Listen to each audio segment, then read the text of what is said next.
Thank you, Molly, and thank you everybody for coming out tonight, and thanks for the team that all set this up. So yes, this is the city. Does anybody have an idea what that bird is? It's a pigeon, right?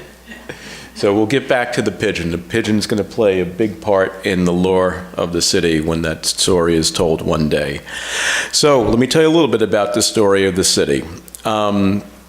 I'm always glad to get to talk to great folks like yourselves about local news and its future.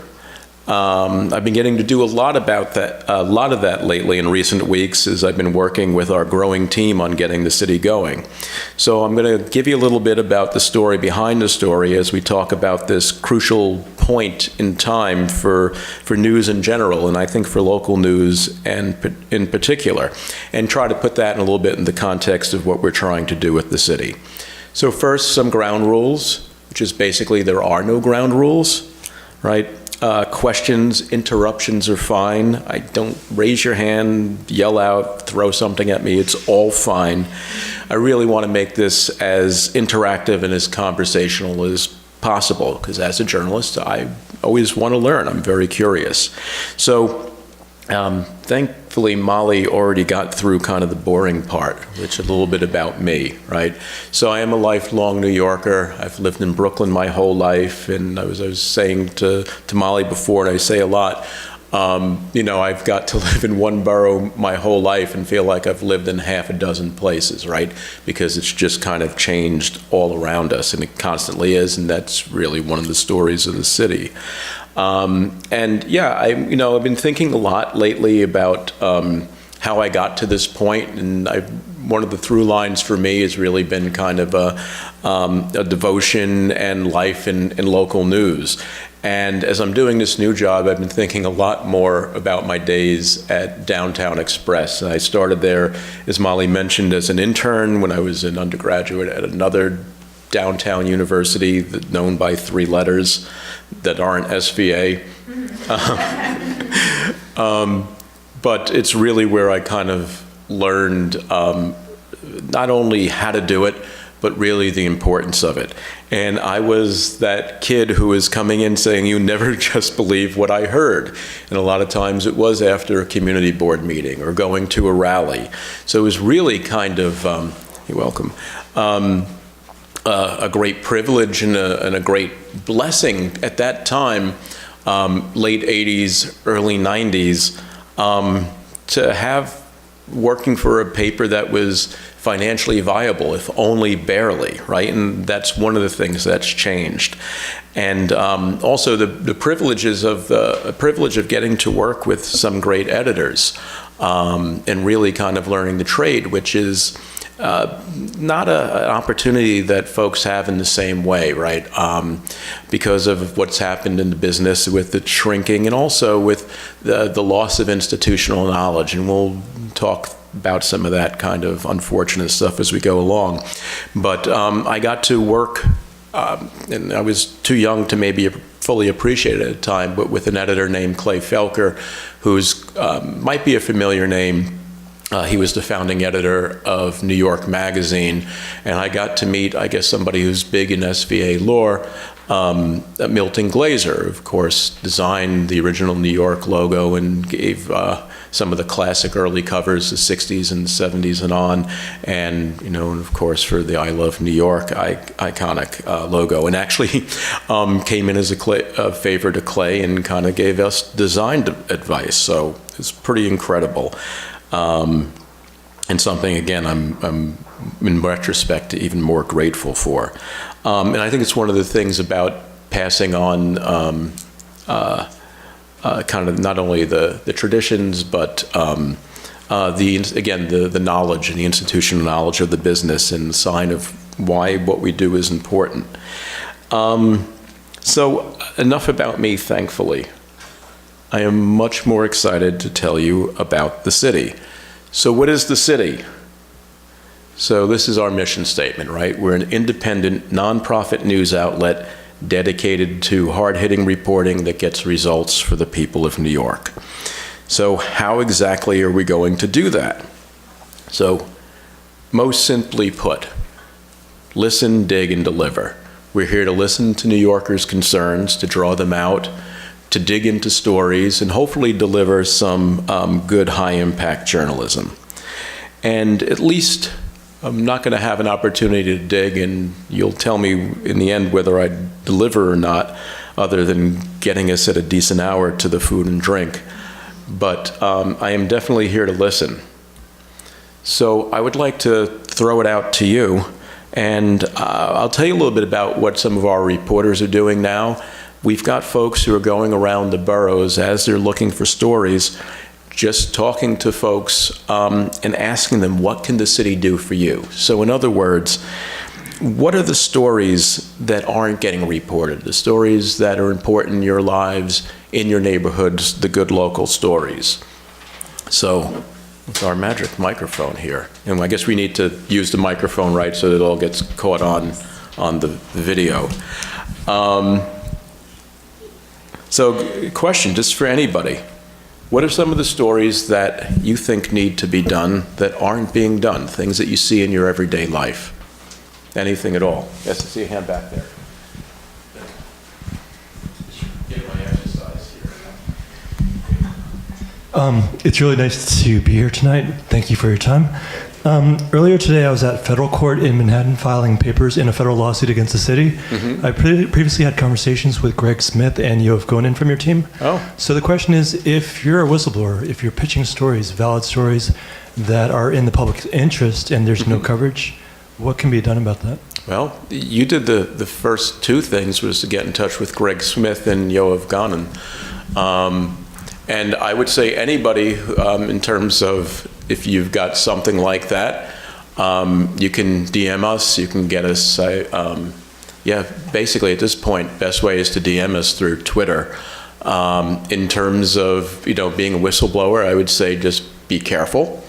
These days, in some ways, it's easier to, or it's in some ways it's easier to use things like Signal and others to communicate with folks. But there's also many ways that, as we all know, that you have to be extra careful in terms of any kind of written and other communication. And everybody, I'm sure, has a piece of tape over the little camera in your laptops and all. But yes, it's we can talk more later for sure. All right. Anybody else? Anybody else in terms of things that are happening, things that you notice in your daily life that you think could or should be in the news, but don't necessarily? Yeah. Oh, thank you. It used to be in the news, but things like city council proceedings, yeah, things that are getting voted on, used to be part of the 5 o'clock news. Yeah, absolutely. And we never see that. You have to go to the websites and read the minutes of the proceedings, and I think we would have had fewer problems with the Amazon project had we had more of that kind of local, detailed news easily available to us. Absolutely. And yeah, that was actually going to be one of the examples that I was going to bring up. We can tease that out a little bit more.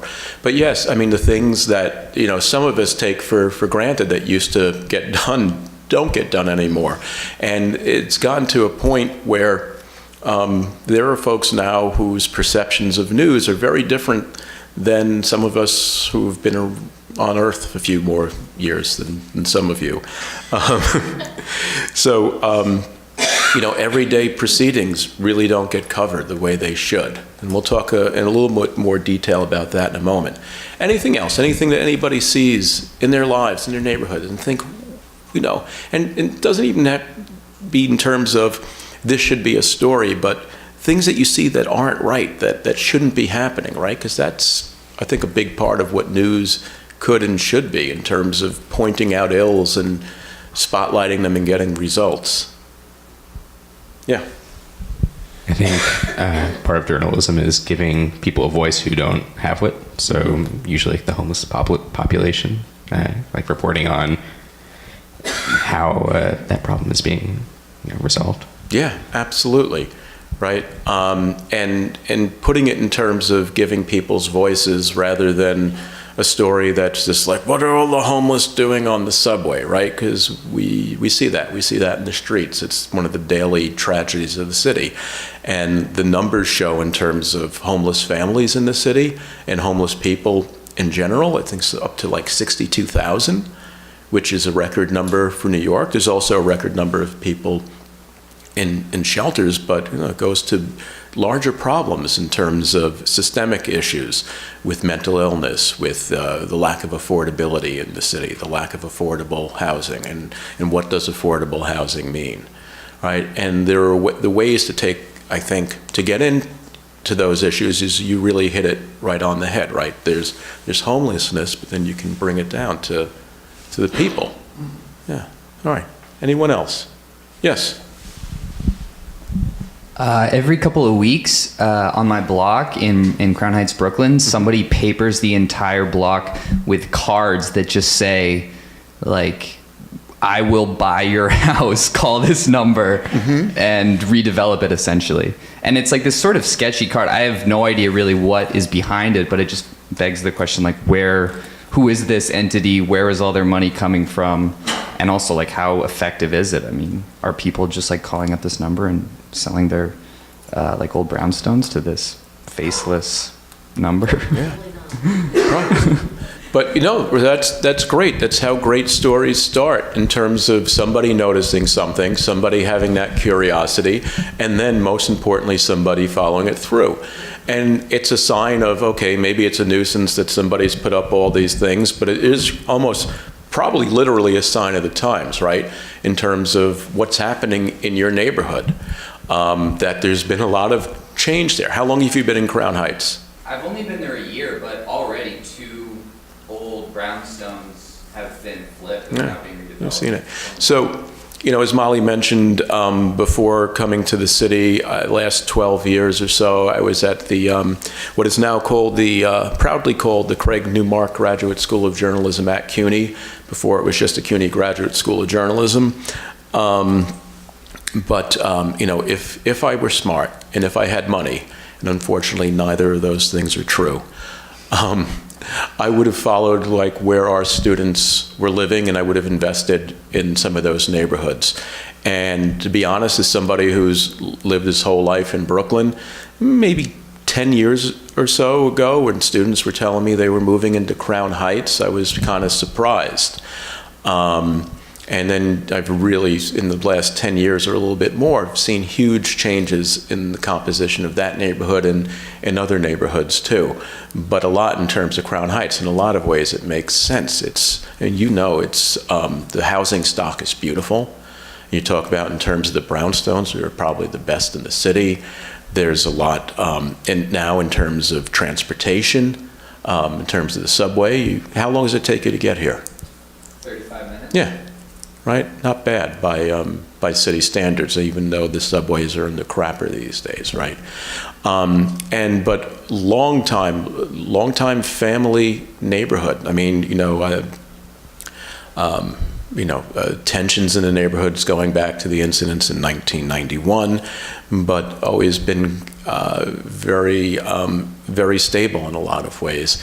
And we've seen a lot of change there. And what you saw is a sign of it, and somebody trying to capitalize on it, maybe in sounds like a somewhat ham-fisted, clumsy way, but there's a bigger story there. So yeah, that's great. Yes. We have elections coming up for public advocate. For the most part, none of us know who we're voting for in any public local election. And occasionally, WNYC will do some show at 10 o'clock in the morning, But for the most part, we have no idea who we're voting for. We don't know who the judges are. We don't know whose money is behind everything. Well, this goes to a great and important issue, right? In this case, with so many candidates, you literally need a scorecard, right? And you can go on the website and you can see them and you get a little biographical information, League of Women Voters or whatever. But you don't really, they do it in a very factual way, but they don't do it in a very journalistic way. They don't tell you who's backing them as far as money goes either. Yes, right. The whole thing of just going in and digging into public records, which on the one hand, for the most part, at least in terms of campaign finance records, they're more easily and readily available than the years past where we had to go and get big, thick books and, now they're searchable. Now you just pull them up online. But there are less of us doing that, right? And there's, as a result, and even though we have so much information coming out of us, some of that, journalistic value added isn't happening anymore. And in terms of judgeships, forget about it. I mean, look, I've been steeped in local news, and I like to think I know what's going on, but I will tell you, like 95% of us, you go in and you see the judges, and you're like, I've never seen any of these names in my life, and you're either filling out those little ovals or you aren't. And I can remember back to days, again, not that long ago, especially when we worked at local papers. I remember, interviewing candidates for civil court judgeships. And even then, they were a little surprised that anyone was even bothering to interview them, but they were very happy to be interviewed. We were at the Daily News. We used to put out, as a public service, like 24-page special sections that had little candidate profiles and broke down the races. Again, there's an abundance of information out there, but there's not necessarily the journalism to match it, and the really the effective delivery message to get people the information they need. Yeah. Just FYI, New York One is having a debate-ish of the candidates for public advocate either tonight or tomorrow night. Yeah. And it's a select group, it's not all of them. I don't know what the criteria is. Yeah, It would be worth watching, I think. Absolutely, and you talk about, somebody mentioned WNYC, which does a good job, but it's kind of limited, right, in terms of the scope. It's also limited unless you're going and hunting down individual stories later, or in terms of people's times, right? They repeat things, and New York One is great. Errol Lewis is on my advisory board. He's a colleague back from Daily News days. He's been one of the biggest and best supporters of the city, having our reporters on his show. And they do a really good job for the most, compared to a lot of the rest of the TV news. And it's not a knock on the others. It's just that there's been, just a diminution in resources all over. So I think that's a good segue to my next kind of curious question. Not only what's news to you, but where do you get your news? And not talking simply local news, but where do you get your news, or where does news find you, or how does news find you? Twitter. Twitter, yeah. So do you have folks who you follow, or news organizations that you follow? Yeah, to some degree, but you also just see what everyone's talking about. So, I mean, I don't know if that's kind of reporting news, but it's kind of like, you just see like, oh, everyone's talking about Karl Lagerfeld died today. I mean, that's not local news, of course, but yeah. That's news. Yeah. For sure. The birds are tweeting. Yeah, absolutely. Who else? What else? The Knight First Amendment Columbia Institute. So the Knight First Amendment Columbia Institute, which is a pretty great operation, right? Yeah, I don't know if you're not familiar with them, go and check out their website. They're fighting the good fight for journalists all over at a time when we're under siege in some places, high up and otherwise. Where else do we get our news from? Yes. I read the Skim, and then I have a Google feed, whatever ends up in my feed. So the Skim and Google feed, right? So two different but two very powerful ways of getting it. Does anybody else get the Skim? Yeah, I mean, it's very effective in terms of giving you the headlines in a very conversational way. It's very voicey, and it's a little bit of what they think you need to know, and a lot of times it's maybe what you need to know, or it leads you to the stories that lead you to something else, and other times it's just fine to look at the headlines. The same thing with Google feeds, with Google News. It's a very powerful deliverer, I think. It depends if you set up Google News alerts. If you're interested in a particular topic, that could be good. That's a real good tool for reporters too. And in terms of, if there's something you're interested in, just going and looking at Google News, can be a little, they're getting better, I think, in terms of putting the most relevant stuff up high. But look, you know, in terms of, I don't want to overuse or misuse the term, but there are a lot of purveyors of fake news out there who have learned how to game Google, and when there's a big breaking story, while everybody else is getting the facts and trying to get them as quickly and out as possible, well, people just make up crap so that they get to the top of the Google rankings. And Google still hasn't quite figured out a foolproof way of filtering that out. Anybody else? Yeah. Like alarming New York Times notifications. Yes. So, yes, the New York Times notifications, right? And we can kind of, with the notifications, we can overdo it. And sometimes it's, yes, the alarming because it makes you react to something, right?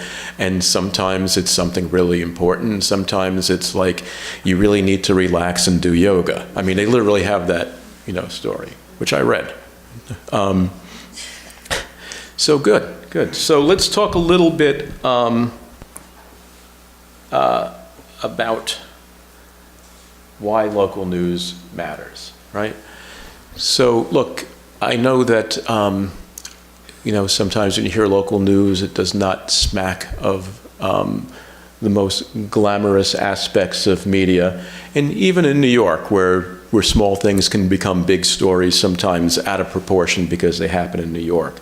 But no matter where you are, poor local decision-making can really have disastrous consequences. And they've done studies on this where in recent years, where you have less local press looking at how money is spent, more money is being misspent. And when you talk about the intersection of national and on the state level, right, we talk about things like funding for transportation, funding for housing, things that may come from the national level, be administered by the state and be spent on the local level. There needs to be folks out there who are holding the people in power, the decision makers, accountable. And we've pulled together some headlines here. At least one of them, as you can tell, the Amazon effect may be slightly out of date. But it's just a sign that local coverage really matters, right? Because when no one is watching, that's when you have the potential for abuse. And I think in a bigger way, one thing, it's a little harder to quantify, but I think I've noticed, others have noticed, and when you think about it in terms of what happens, I think it makes some sense. I think when people don't see their concerns reflected in the media, reflected in the news, becomes a disconnect from civic life. And I can trot out a couple of stats to kind of back that observation in a moment. You know, look, it used to be, we were talking about the things of going to these, you know, these community board meetings so you don't have to, right? If I ever wrote a story, and I wrote a lot of them that people didn't like, you'd run into people in the neighborhood, or they'd pick up the phone and call you, or they'd send you a letter, or later they would email you. And, you know, I would always, as long as the person was civil, I would always respond, whether it was in person, by phone, by email, whatever. People just want, as you go back to you were saying about giving people voices, people really do want to be heard. They want their concerns reflected and addressed, and that doesn't really happen as in the ways that it should anymore. I'll give you an example of when good local reporting works. This was a series of, the headline here is kind of emblematic of a 6-year series of stories that the Daily News did about all kinds of ills in public housing in New York. And if you're not familiar with the New York City Housing Authority, it's basically the mayor is landlord to 400,000 New Yorkers, right? 400,000 people, which is a city basically the size of Atlanta, a little bigger than Cleveland, right? Live in 175,000 apartments spread across 325 developments across the 5 boroughs. And just while this housing is subsidized, people who live in public housing pay rent. And this, the Daily News 6-year investigation, primarily by this one reporter, exposed all kinds of neglect, mismanagement, outright cover-ups, and things that were discovered ranged from problems that you might have seen lately with broken boilers in this aging system in the middle of winter, broken elevators in high-rises with a disproportionate number of senior citizens, terrible problems with mold in a lot of buildings affecting asthma in children and seniors and other vulnerable folks. But the big and most distressing discovery was, lead paint and an outsized number of children being poisoned. And the city at first absolutely lied about the number of children who they knew. They said it was, a dozen or something ridiculous like that. The reporter Doug found that, the city was covering up. They were saying that they had done lead inspections in cases where they never did inspections. So the mayor was eventually forced to admit there's at least, I think, 1,200 children poisoned by lead. And this led to the feds getting involved, and there's going to be a federal monitor, and the whole leadership is shaken up. And hopefully, there's no guarantees, hopefully that this leads to better conditions. But this is only because a reporter and the newspaper decided to put resources into it. Otherwise, a lot of this we wouldn't have heard of. The needle wouldn't have been moved. There wouldn't have been any progress. But unfortunately, look, local news coverage has evaporated across the country. 20% of metro and local papers have either closed or merged in the last 15 years alone. Since 1990, around the time I started, nearly 65% of all newspaper jobs, and that goes beyond just journalist jobs, have been eliminated. And this is, far worse than what's hit the coal industry and other businesses that have been hard hit by economic and systemic change. Molly alluded to this before in her introductory remarks, but in a lot of ways, I feel we don't have a journalism problem as much as we have a democracy problem. Look, we're in the, certainly the media capital of the United States, one of the media capital of the world. And in terms of local news, we're no exception, right? If you've been following this, there's been a loss and shrinkage. Anybody ever was familiar with DNA Info? All right. It was really good local granular coverage. In fact, we're talking about Crown Heights. One of our current reporters covered Crown Heights for DNA Info and did an excellent job. She lived there and still lives there, right? So that's gone. Village Voice, just, it was death by 1,000 cuts, but it finally, disappeared, unfortunately, within the last year. My old stomping grounds at the Daily News, it's basically a shell of its former self. New York Times used to have a freestanding section every day with metropolitan news, and they do a good job. There's great stories in the Times and even the Daily News every day, but the Times has half the Metro staff than it did even 10 or 15 years ago. So we're at a point where, we've lost news operations. Others have been greatly diminished. There are quality stories every day, but we don't have the quantity and consistency, the day in and day out coverage that we used to. And that's a problem, right? We live in a city that by some measures is booming and by others is struggling amid growth. We saw last week how these tensions played out in the controversy over Amazon. And this is not to say anything one way or the other about what should have happened, because that's frankly not my job. But I think we would have had a more nuanced debate if people were dealing more in facts. And if we had, the reporting on it was good. The reporting in the aftermath, especially in the Times, has been very good. But it wasn't a story that I think was covered as closely as it could have been. And if you can see it in the comments in the reactions of people on both sides of the issue, where their feelings about it were clearly kind of colored by misinformation. look, we've got issues in this city in terms of affordability, in terms of people going and, trying to buy up brownstones in Crown Heights, right? And we see this all over. If you just walk around this neighborhood, especially go a little bit east now, and just on any given block, count how many, construction projects you see, or is on your way even, from here to the Village, or if you're going to Midtown, count how many construction cranes you see. There's a lot going on here, and a lot of it isn't good. We know that the subways are groaning, right? We all have, horror stories, and the statistics back up the anecdotal evidence that the subways are getting worse. We've lost something like 14 hospitals in the last 15 years. And, if you see these stories once in a while, not to be alarmist, but it seems like we really haven't learned any lessons from Superstorm Sandy and what happens when the next and possibly worse storm comes. So on that happy note, look, our city is bigger than ever, bigger not only physically in terms of the buildings that are going up. We're in this big, really kind of vertical growth spurt, but we've got more people living here pretty much any time in the history of the city.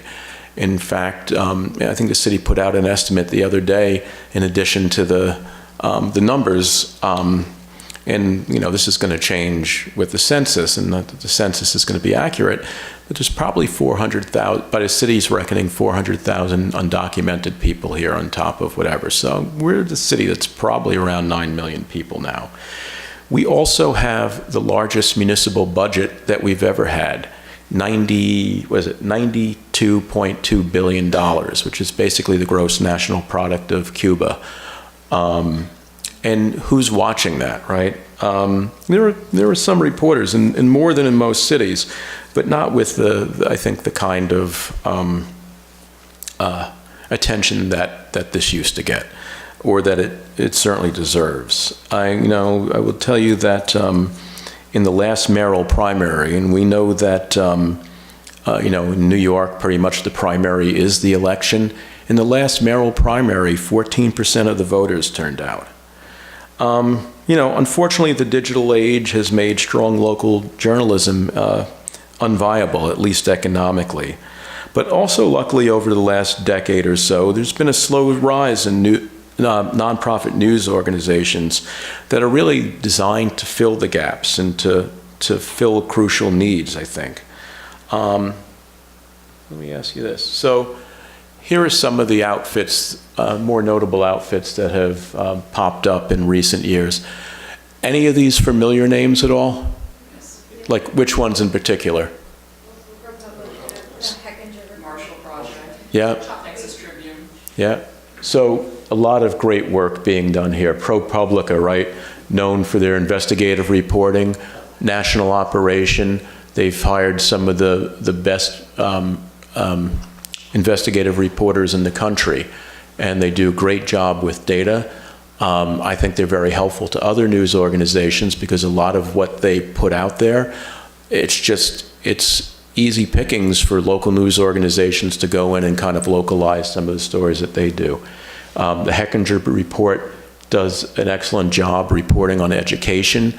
They, in particular, they have a project where they've been covering schools in Mississippi, and it's tough reading, but it's really important reading. They've also done a lot of great work on higher education as well. This Chalkbeat, also a focus on education. They've got a great New York bureau. They've got bureaus in Newark and Detroit, and constantly expanding. Marshall Project, which reports on the incarceration crisis primarily in this country. Right? Inside Climate News, like ProPublica, they've won Pulitzers for their work. Texas Tribune, which is in a lot of ways a model for what we're trying to do. They've been around now for about 10 years, and they cover the hell out of the Texas State House. They started with something like 10 reporters, now they're up to 50, doing high impact work. So there's some hope there, and I would say that, some of the things these news organizations have in common. Again, one of the byproducts of the general shrinkage in our business is that there are a lot of great journalists out there, and they've been very smart about getting them to do the kind of work they should do, and that goes for editors too. And also in terms of people who are dedicated to kind of figuring out, a business model, because the nonprofit is, it's a tough road to hoe. I mean, a big part of this and big part of how they've made our job easier at the city is starting to convince people in the corporate and philanthropical worlds that journalism is a good place for their dollars, because of what we've seen happen in this country, not only with news, but I think some of the results of the lack of news. And for a lot of folks in the last 2 years, let's say that this has become a little bit more of a dire circumstances. But there's also opportunities here, right, where you don't have the legacy costs of newspapers in terms of print and delivery, where there's a real opportunity to take advantage of everything that digital has to offer in terms of not only delivery, right? And you're not going to, at least for now, get push alerts for us, because I think push alerts are overdone. But in terms of engaging people, you mentioned you get your news on Twitter. Twitter and other social media are also great tools to report, to listen.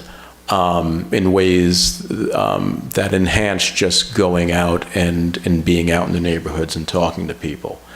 And look, we're all still figuring this out, but we know to survive that we can't just have one big benefactor, that there has to be multiple revenue streams.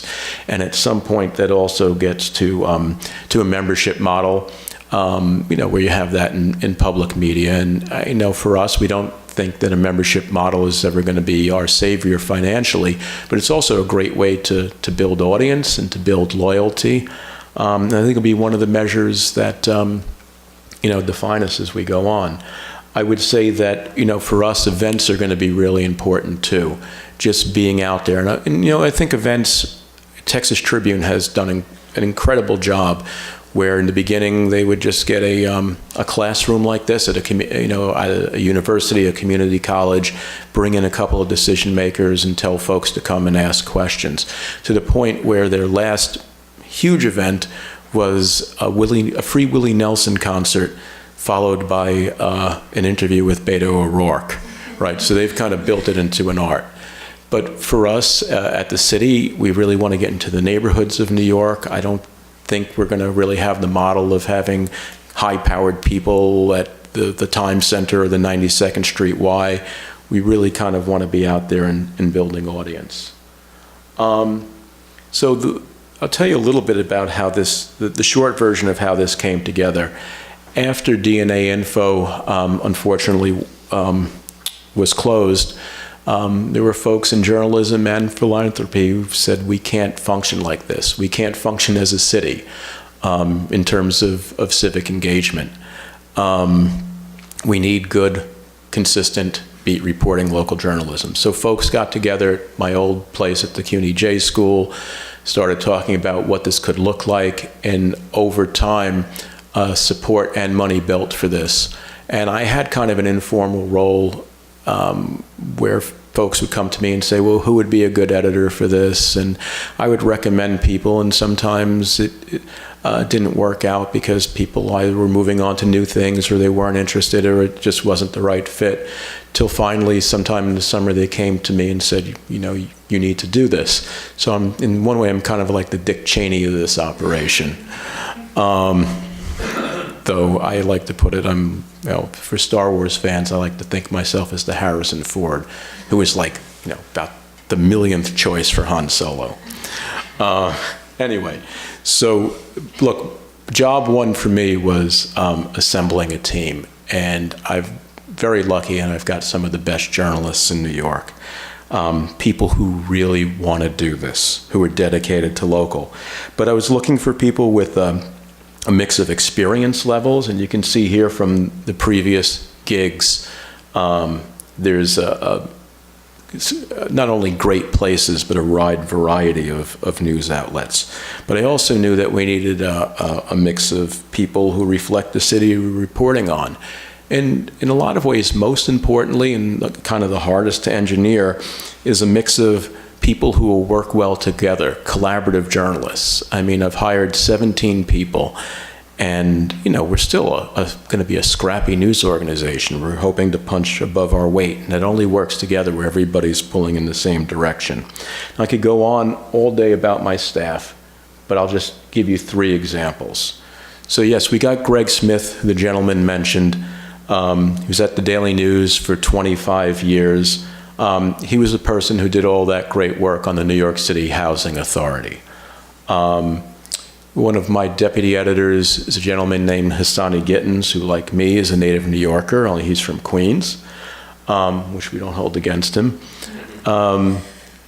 He started out as a reporter at the New York Post. He moved on to the Daily. Does anybody remember the Daily? It was Rupert Murdoch's, iPad newspaper. But he gave Hassani great startup experience. He was an editor on both the local level and the national level for NBC News past 10 years or so. Also, I'll give you our youngest and, at this point, least experienced reporter, Claudia Irizarry Aponte, who I got to know from her time at the J School. She really stood out in her internships at NPR Latino and for the Philadelphia Inquirer and Daily News, and she's covering Brooklyn for us.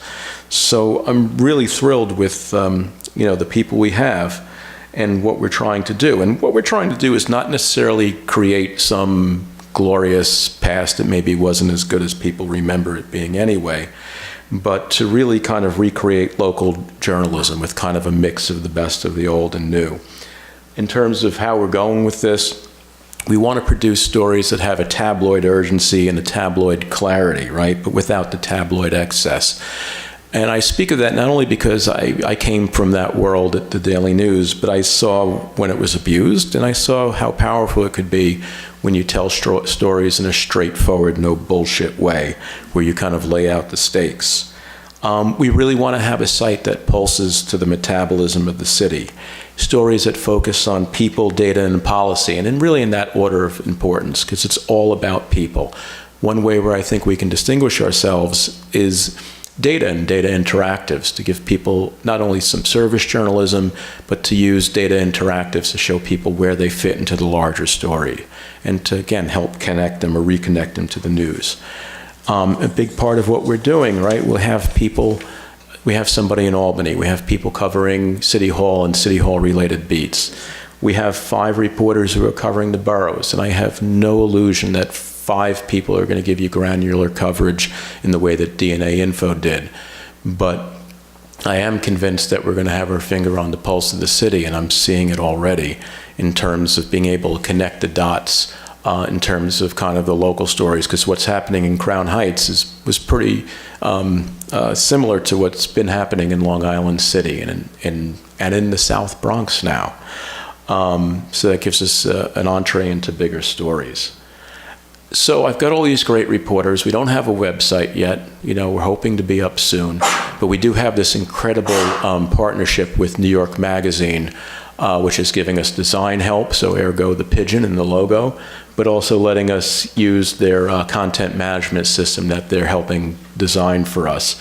And we've had stories to tell, so we've been popping things on New York Mag site. So again, this for some of you, this story will be new, but this was 20 years ago. There was a young man named Amadou Diallo who was an unarmed man. He was a Guinean immigrant, and he was fatally shot by 4 cops when he was holding up his wallet to get out his ID. They thought it was a gun. This was a case that shook the city, and we went back 20 years later, got an exclusive interview with his mom, talked to the people in the community, and did a piece on what changed and what hasn't changed since then. Greg Smith is still on the NYCity beat. Found out that the person who's in charge of elevators at NYCity, which are broken down more than ever, has been suspended. And in fact, there was the equivalent of a wanted poster saying this man should not be in your building. We've been using Twitter as a reporting tool. We've been doing threads and all kinds of things. And this is one that I'll just point out, that one of our reporters went to Bronx Housing Court and found that it was so overcrowded that they were having hearings at the elevator bank. You know, we were all over Amazon. Our Queens reporter was out there. We were pulling in reaction from all over, but she really got a sense of what it was like in the neighborhood after the announcement. You may have heard about the heat problems at the federal lockup in Brooklyn. One of our reporters was out there basically day and night. Even though she didn't have anything to write for, she was tweeting. And one of her tweets was on a Saturday saying, I just heard from a source that they're not going to have heat until Monday. And then the mayor retweeted her, and then other politicians got in on it, and they had the heat back by Sunday. You know, one of our reporters, Yoav, this gentleman has also spoken to, he was tweeting out stuff from the city budget in real time before anybody produced a story on it. And when you have somebody who's been covering City Hall for a dozen years or more, he's not only able to cut to the quick, but to tell you what it means. And this kind of drove other people's coverage. You know, we really want to drive conversation, we want to drive coverage, but ultimately we want to drive action. And that's, you know, for us, the measures of success. Look, you know, engagement's going to be important for us. Again, social media as a tool not only to push out our work, but to draw people in. And we're going to be working with not only New York Magazine, but all kinds of news outlets. We have 11,400 Twitter followers, which is not bad. People in media in New York are very excited about us. People in politics talk about us all the time. We're getting retweeted all over the place. But I have no illusions that it goes beyond our little world, right? Which is one of the reasons why, you know, anytime anyone asks me to speak, I'm there. We're getting the word about the city out. So, how can you help us? Good question. You can do this now. You can take out your phone. You can go to thecity.nyc, or you can sign up with my colleague, Andrew Epstein. So we really want to build our email newsletter list so that when we're out, we'll send you an email saying we're out. And then most days of the week, we will send you, we're not going to overwhelm you with like, I read these newsletters and there's like 40 links in them. For us, if you have to, you know, if I'm doing the job right when I write this email, you bring it up on your screen or on your phone, you don't even have to scroll down. But it's going to tell you things that you need to know, hopefully. But the best part of this, forget about the newsletter. You get a chance to name our pigeon. And there's pigeon swag. And I think we have some of it today, and there'll be more. We're coming up with hats, tote bags, everything you want. All right. So yes, and anything you can. If you see what you like, spread the word, tell people about it. If it comes up in conversation, said, yeah, I saw that guy at SVA. He was a little odd, but it seems like it's a good site. Anyway, so with that, I'd be glad to answer any questions anyone has, or if there's anything anybody wants to talk about, you know, the state of the news industry or anything at all. I'm glad to, yes. A couple weeks ago, Jill Lepore did an article in the New Yorker, which you may have seen. Oh, yeah. Which is precisely about this topic of the demise of local news. And she ended it with a very sad note, that she somehow felt that the financial underpinnings of all this, of all that you've presented, weren't going to make it. Yeah. I don't know if you read the article. Oh, yeah. Okay. Every word. No, absolutely. And I think that makes an argument for what we're doing, because people a lot smarter than I, certainly in the business realm, have concluded that local news is really not financially viable. I talked with rare exceptions, right? A place like the Times, which really is an international paper, they've been smart in terms of investing in journalism, investing in new forms of storytelling, and we can see each quarter they're doing better and better. But they're really an outlier. So how do you refute her arguments? I don't. I say not at all. I say that the answer really lies in this nonprofit model. And again, there's a group now called the Institute for Nonprofit News, and they put out a report recently, and it's thin. I don't mean thin in terms of the content. It's literally thin because there aren't that many of us. But you can see there's a steady line from over the last 10 years from almost nothing to, hey, people are starting to pay attention to us. And we're also seeing, again, kind of slow, but the money's going up too. We're in a very fortunate position. We've raised $8.5 million that we can announce. There's hopefully more soon that we'll be able to announce soon, and hopefully once we're out there, there'll be a lot more. But I can tell you that what I hear over and over, whether it's potential funders or friends in the business or friends who aren't in the business, it's this, people say the same three things. This is great that you're doing this. We need this. What can I do to help? And for most folks, what you can do to help is sign up for our newsletter. Yeah. Just one more thing, if you want to also write down the email address, tips@thecity.nyc. Yeah. You can also help us by telling us what's going on in your community and what you're seeing and what you think we should be covering. Feel free to hit that inbox as often as you'd like. Cool. Yes. So you've hired reporters from basically every kind of newspaper and magazine, and so far, based on what I've read, I mean, Greg's article kind of read like a daily news article, and Essay's article about Amadou Diallo was long, and she has a history of producing kind of long investigative reports. And so since newspapers of basically every subgenre in New York have vanished or shrunk in the last 10 years, I wonder, do you have a sense of what kind of journalism specifically you're hoping to replace, or is it really everything from DNA Info to The Voice to longer investigative stuff based on the reporters? Yeah, so that's a great question, right? And it's one that we're, I'm asked every day and we're figuring out. But the way I see it is that we want to do strong enterprise reporting, enterprise/investigative reporting. And for us, that isn't necessarily the model, because we don't have this luxury because of the size of staff, put 3 people on a story for 6 months and then come out with the definitive story. In some ways, the model is what, Greg Smith did day in and day out at the Daily News, reporting the quote-unquote small stories. There's a boiler broken in one development that led him to the bigger stories. There's a systemic cover-up of lead poisoning in, the homes of 400,000 people. In terms of the storytelling style, I think that newspapers and tabloids, and when I say tabloid, I mean tabloid before it became a dirty word, right?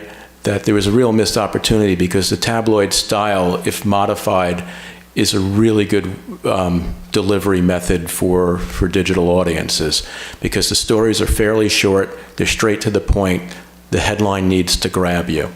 It doesn't mean that we're trying to replicate what was there, but we're trying to take what worked from that model and do it for a different audience, different delivery systems. For us, it's been kind of a thing of that kind of tight, straight to the point, short writing works really good when you're telling a story in an 8-tweet Twitter thread. So we're experimenting, and it's interesting that you noticed that on Essay's story. I was like, no story will ever be this long in the city again, and that may or may not happen or be true. But I'm also cognizant too that when we're in this period before we have our own site, when we popping something on New York Magazine, we're also writing for New York Magazine's audience, which may be used to a longer wind. And plus, you just did a hell of a job on the story. Yes? Yeah, I'm just curious. I think it's great that you got $8.5 million worth of backing. Can you talk about who some of your backers are? Yeah, absolutely. So our main backers, we have $2.5 million from the Revson Foundation. And the president of the Revson Foundation, Julie Sandorf, was really one of the driving forces behind us. After DNA went kaput, she was like, we have to do something about this. We also have $2.5 million from the Leon Levy Foundation, which is given to all kinds of good causes, but this, I believe, is their first foray into journalism. And we also got $2.5 million from the Craig Newmark Foundation. Does anybody know who Craig Newmark is?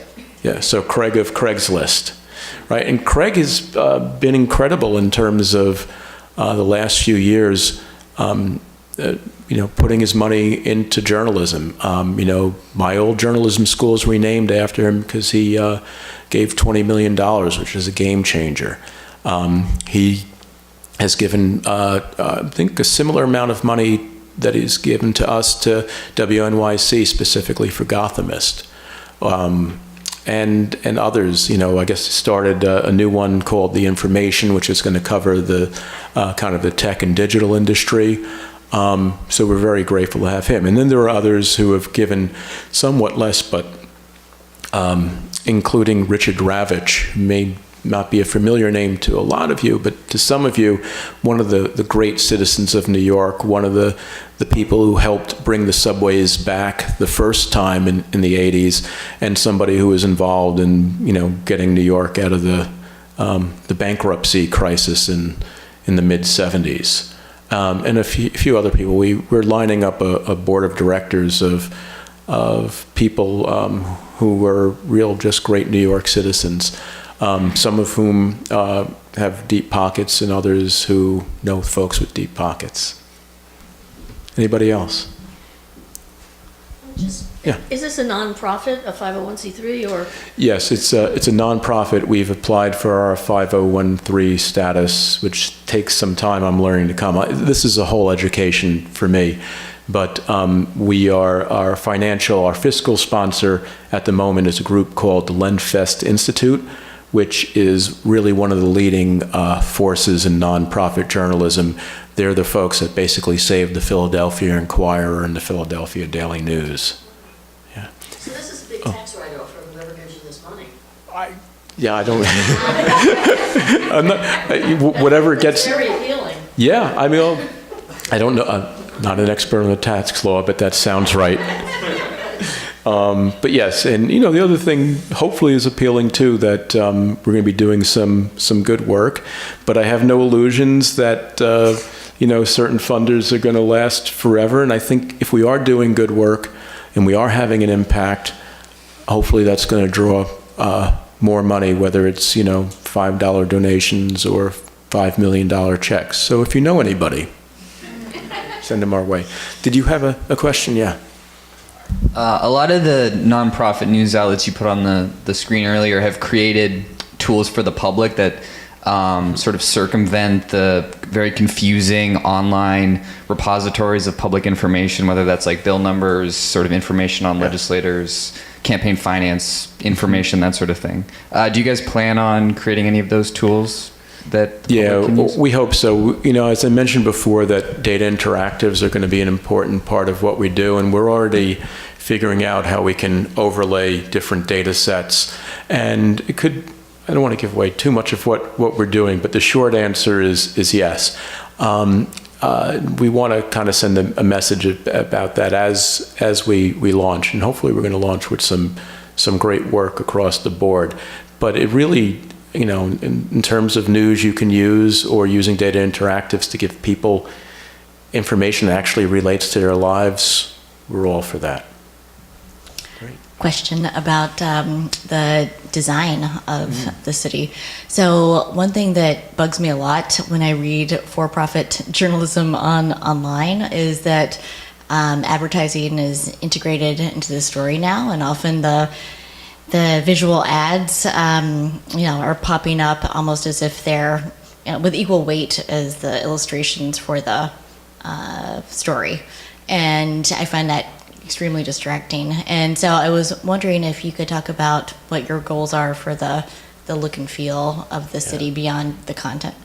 So I wish I could have shown you mock-ups of what the site's going to look like, but for a bunch of reasons we can't. But when I I met the folks from New York Magazine. There's just incredible designers. The design chief there, Ian Edelman, is just unbelievable. Just wonderful team. And they said, well, what are some of the words that you would use to describe the city? And this is before I'd even hired anybody. And I was saying, well, I want it to be gritty. But I also go back to some of the words that I use to describe what I want the content to be, like the tabloid urgency with the tabloid clarity. And they've created a site that basically is the visual equivalent of that. And it's not old-fashioned looking as much as it kind of mixes elements of the old and the new. And I guess, yes, being a nonprofit and not really relying on advertising takes away a lot of the clutter.